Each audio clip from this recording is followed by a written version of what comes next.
আপনি কি জানেন এপস্টাইন ভিকটিম মেয়েদের কিভাবে টার্গেট করত?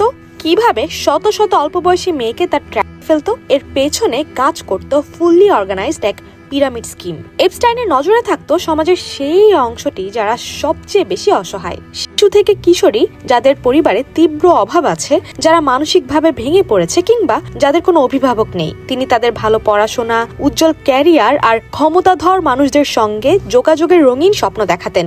কিন্তু সেই স্বপ্নের আড়ালে অপেক্ষা করত এক দুঃস্বপ্ন।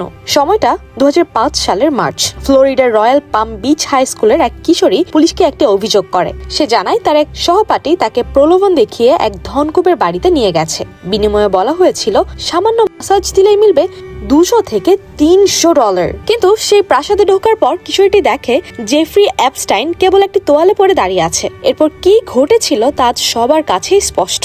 পুলিশ যখন ইনভেস্টিগেশন শুরু করে, বেরিয়ে আসে এক লং ভিকটিম চেইন। পুলিশ বুঝতে পারলো এটা কোনো ছোটখাটো কেস নয়, বরং প্রপারলি অর্গানাইজড একটি পিরামিড স্কিম।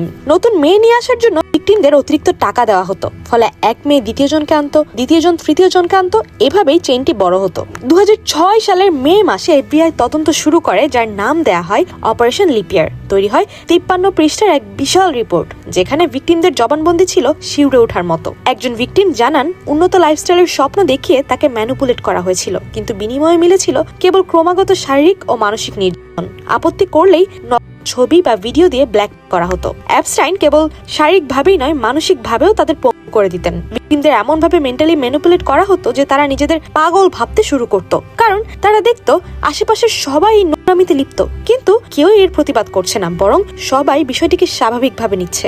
সবচেয়ে ভয়ানক ব্যাপার কি ছিল জানেন? এপস্টাইনের এই ক্ষমতার দাপট আর অদৃশ্য দেয়ালের সামনে সে অসহায় মেয়েদের কান্নার আওয়াজ পৌঁছানোর কোনো জায়গায় ছিল না।